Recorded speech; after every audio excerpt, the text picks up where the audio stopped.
अवधूत चिंतन श्री गुरुदेव दत्त श्री स्वामी समर्थ।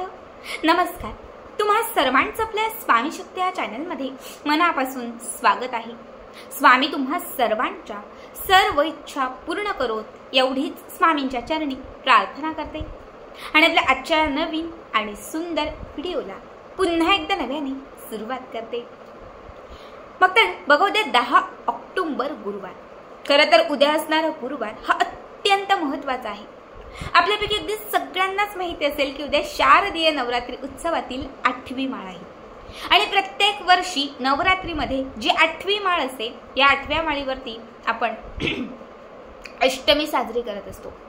अष्टमी तिथी ही पूर्णतः माता लक्ष्मीसाठी समर्पित असते। या दिवशी माता लक्ष्मीचा खूप जास्त प्रभाव असतो। तुम्ही माता लक्ष्मीच्या देवीच्या कुठल्याही मंदिरात गेलात तर प्रत्येक अष्टमीला होम हवन केलं जातं, प्रत्येक अष्टमीला देवीची ओटी भरली जाते, अष्टमीला कन्यापूजन केलं जातं। सगळ्या ज्या शुभ गोष्टी आहेत ना या अष्टमी तिथीला केल्या जातात, कारण अष्टमी तिथी ही लक्ष्मीसाठी खास समर्पित आहे। उद्याचा दिवस हा अत्यंत महत्त्वाचा आहे, कारण या नवरात्रीतील उद्या अष्टमी आहे। उद्याच्या दिवशी अभ्यंग स्नानाला विशेष महत्त्व आहे। आजच्या व्हिडिओमध्ये मी तुम्हाला उद्याच्या दिवशी आपण कसं स्नान करायचं आहे, अंघोळीच्या पाण्यात कुठल्या वस्तू घालायच्या आहेत हे सांगणार आहे। या पद्धतीने जर उद्या तुम्ही स्नान केलं, वर्षभर जळलेले आजार निघून जातील। कुणाचीही नजर लागलेली असेल त्या नजरेतून तुमची मुक्तता होईल।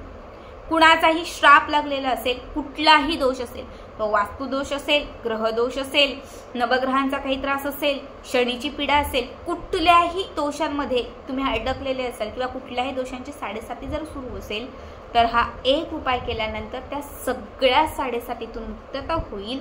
सगळे दोष नष्ट होतील। तुम्हाला राहू केतूचा काही त्रास असेल तर राहू केतू देखील या एका उपायाने शांत होतील। तसंच प्रत्येक कामात येत असणारं अपयश जे आहे हे नष्ट होईल। प्रत्येक कामात तुम्हाला यशाची प्राप्ती होईल। उद्याच्या दिवशी जर तुम्ही या पद्धतीने स्नान केलं तर त्याचा प्रभाव हा संपूर्ण वर्षभर तुमच्यावरती राहील। माता लक्ष्मीची एक विशेष कृपा तुमच्यावरती राहील आणि अखंड तुमच्या जीवनात, तुमच्या घरामध्ये नेहमीच बरकत राहील। बघा, आपण कुठल्याही सेवा जेव्हा करत असतो, नवरात्र असेल, सत्यनारायण असेल, कुठलीही पूजा करत असेल तर त्या प्रत्येक पूजेत, प्रत्येक कार्यात सगळ्यात पहिली आणि महत्त्वाची गोष्ट असते म्हणजे स्नान।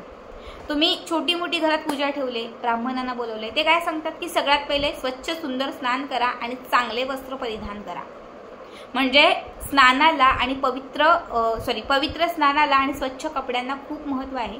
कारण जेव्हा तुम्ही स्वच्छ सुंदर स्नान करता, पवित्र स्नान करता आणि त्याच्यानंतर जेव्हा तुम्ही ती पूजा करता, जेव्हा त्याच्या पुढे तुम्ही ती आराधना करता, तेव्हा 100% ती पूजा तुम्हाला सफल ठरते। कारण जेव्हा पवित्र आपण स्नान करतो तेव्हा आपल्याला लागलेले दोष, अडचणी, अडथळे सगळं काही नष्ट होतं आणि आपलं संपूर्ण शरीर हे पवित्र होऊन जातो। आणि जेव्हा आपण पवित्र होऊन जातो आणि त्यानंतर जेव्हा ती सेवा किंवा आराधना करतो तेव्हा ती सेवा आपल्याला पूर्ण फळ देऊन जाते। पण बऱ्याच वेळा आपल्या पाठी बाधा असतात, आपल्याला त्रास असतो, आपल्या पाठी काहीतरी इडापिडा असते, काही दोष लागलेले असतात, बऱ्याच वेळा कुणाची तरी नजर लागलेली असते आणि अशा सगळ्या अपवित्र गोष्टींमध्ये जेव्हा आपण ती पूजा सेवा करतो ना तेव्हा ती आपल्याला सेवा लाभ देत नाही। मग आपण म्हणतो की मी सगळं करून थकले पण मला अनुभव काही येत नाही। तर हीच गोष्ट आहे। आता नवरात्रीत तुम्ही खूप सेवा केली असेल, खूप गोष्टी केल्या असेल, पण उद्या अष्टमी तिथीला जर ही एक गोष्ट केली नाही तर त्या सेवेचं तुम्हाला इतकं फळ मिळणार नाही। त्यामुळे न चुकता ही गोष्ट नक्की करा। सकाळी सगळ्यात पहिली गोष्ट म्हणजे लवकर उठायचं आहे। एक 6च्या आतमध्ये म्हणजे 5-5:30 मध्ये तरी आवर्जून उठायचं आहे। उठल्यानंतर सगळ्यात पहिले 2ही हात असे चोळायचे आहेत हातावरतीच आपल्या, आणि त्याच्यानंतर एक सकारात्मक ऊर्जा जी तयार होईल ती संपूर्ण शरीरभर पसरवायची आहे। ठीक आहे। यानंतर आपण जे अंघोळीचं पाणी घेतलेलं आहे त्यामध्ये सगळ्यात पहिली गोष्ट तुम्हाला घालायची आहे गोमूत्र। अर्धा झाकण तुम्हाला गोमूत्र घालायचं आहे, अर्धा झाकण तुम्हाला गंगाजल घालायचं आहे। ज्यांच्या ज्यांच्या घरामध्ये पंचगव्य असेल तर त्यांनी अर्धा झाकण पंचगव्य त्या पाण्यामध्ये मिक्स करायचं आहे।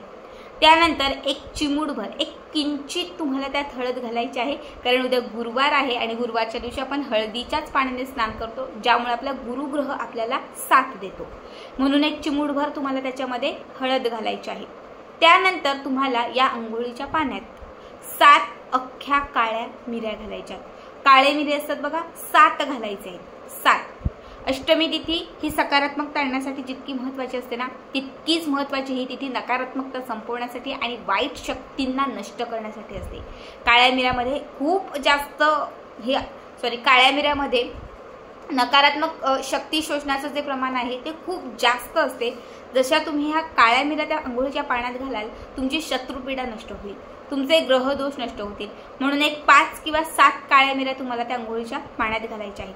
त्यानंतर तुम्हाला या अंघोळीच्या पाण्यामध्ये एक चिमूटभर काळे किंवा जे पांढरे तीळ असतात हे तीळ घालायचे आहेत. कारण अष्टमी तिथीला तीळ जे आहेत हे विशेष प्रभावी मानले जातात. होम हवन प्रत्येक गोष्टीमध्ये पांढरे किंवा काळे तीळ घातले जातात. म्हणून अंघोळीच्या पाण्यातही आपल्याला थोडेसे हे तीळ घालायचे आहेत. आता हे सगळं पाणी तुम्हाला एकत्रित मिक्स करायचं आहे आणि त्याच्यानंतर तुम्हाला स्नान करायचं आहे.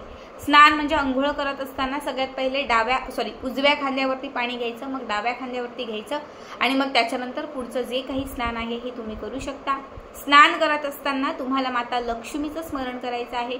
तुम्ही कुलदेवीचं स्मरण केलं तरीही चालेल. तुम्ही ओम ह्रीं श्रीं हा मंत्र म्हणा, तुम्ही माता लक्ष्मीचा कमलात्मक मंत्र म्हणा, कुठलाही माता लक्ष्मीचा मंत्र म्हणून स्वच्छ सुंदर स्नान करा. बघा सगळ्या बाधा, नकारात्मकता, सगळ्या वाईट शक्ती ज्या आहेत ना त्या तुमच्यापासून दूर व्हायला लागतील आणि तुमच्याकडे लक्ष्मी प्रसन्न होईल. आता स्वच्छ स्नान केलं की त्यानंतर स्वच्छ वस्त्र परिधान करायचे आहेत आणि मग त्याच्यानंतर आपल्याला आपल्या देवघरामध्ये छान दिवा लावायचा आहे. अखंड दिवा लावलेला असेल त्यामध्ये तेल घाला, त्याची ज्योत व्यवस्थित करा. घराचं जे उंबरट आहे त्यावरती हळदीचं लेपन करा. समोर छान रांगोळी काढा. सूर्याला अर्घ्य अर्पण करा आणि आपल्या घरामध्ये धूप दीप लावा. घरातील वातावरण जे आहे ना ते अत्यंत सकारात्मक करा. बघा जर तुमच्या घरात जेवढं सकारात्मक वातावरण तुम्ही ठेवाल, घरामध्ये जेवढी प्रसन्नता ठेवाल, तितकी लक्ष्मी तुमच्या घराकडे लवकर खेचली जाईल. बघा नवरात्रीतील 9ही दिवस माता लक्ष्मीचा प्रभाव हा खूप जास्त असतो, पण अष्टमी तिथीला माता लक्ष्मीचा प्रभाव हा डबल म्हणजे दुपटीने असतो.